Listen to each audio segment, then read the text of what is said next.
Hey man, this is Adrian Gomez. Thanks for coming to the camp. I appreciate it. We're going to look at some of the weaknesses in your lower body and upper body. Right now, you actually do a really good job of squatting into that hip hinge. So you do a really good job of that. Okay. Out of the back half, but we're not getting, your heel is not rotating, and if you look at your back heel as it rotates forward, you're not rotating in it's not popping up.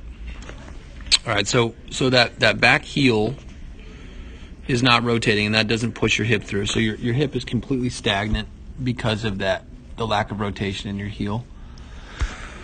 So that's going to be an issue.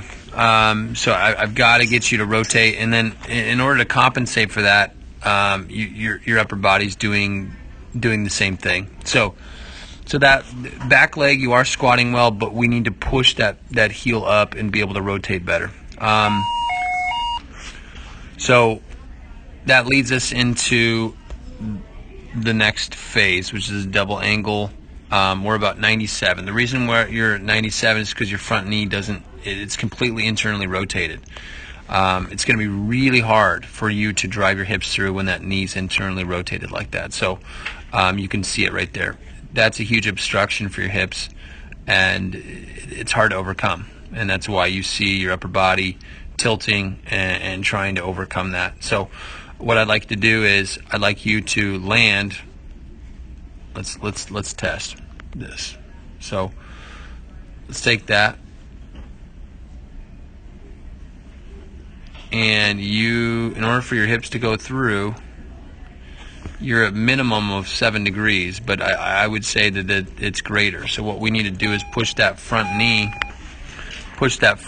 over to be able to be in line with that knee.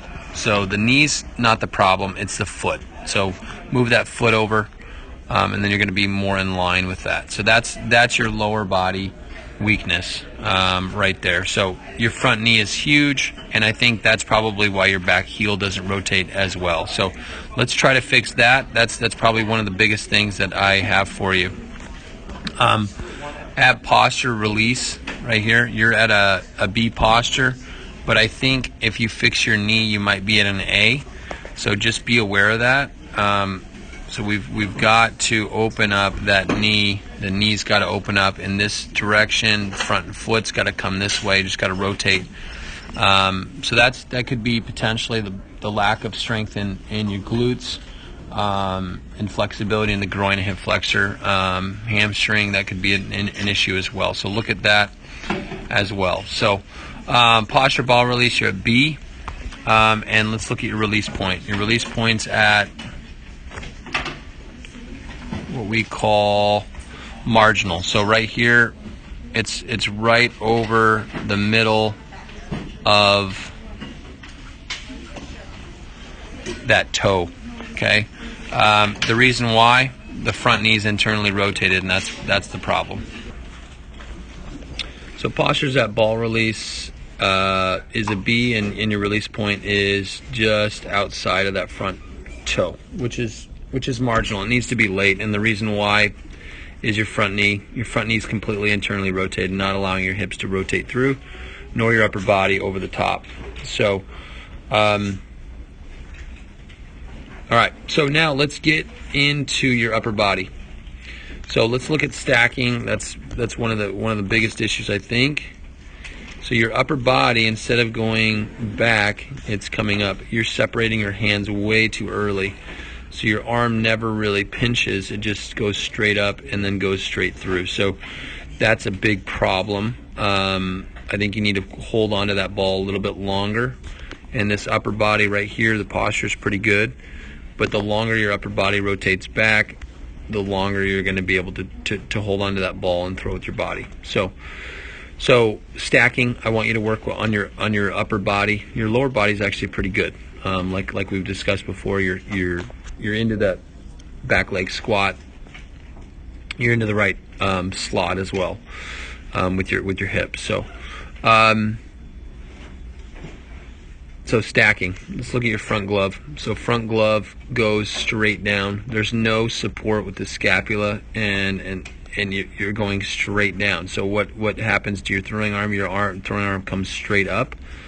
So that's an issue. As far as rotational, I want to be more rotational, east-west as opposed to north-south. So that's a big issue. But a lot of that is completely dependent upon your front knee. So your front knee is the problem. You fix that, you fix probably 4 or 5 other problems, and it's just going to free you up to throw the ball so much better. You can see your hip there rotates up and over, and it takes quite a bit of time for you to do that. Once you fix that knee, your hips are going to rotate 3 or 4 times as fast, and it's going to be easier to throw the ball. So front glove, that's an issue. Looking at your shoulder,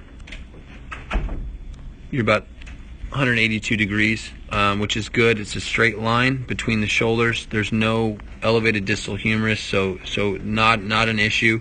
The only thing that I'm worried about is that you're not pinching your scaps as much, and you can see your shoulder blades are not pinched as much as I'd like. I'd like to see that back elbow pinched and down. So I think that's something you could improve on. So the scapula, I think that's a huge thing that is the bands are going to help, and all the weighted balls are going to help with the arm care as well. So that's good news. You have no high elbow, which is good. We do a pretty good job with the arm fly out. There's no arm fly out, I don't think. The hand comes up and over that elbow, and you're able to release that ball. Looks pretty good. So when we fix that knee, those lower half weaknesses, I think your upper half's going to be freed up. I think your upper half's pretty good, but we just got to mesh those two together. So as a review, back leg, the back heel needs to rotate better. The front leg needs to set up more straight, so more straight up here where the knee's directly towards the plate. Same with the toe, and that will allow you to free everything up. We need to stack with our upper body, pinch in a little bit. You need to hold on the ball a little bit longer, pinch into those scaps. Front glove is an issue, and I think that's it. So you fix those things, bada bing, bada boom, velo will go up. Thanks for being a part of 212 Athlete.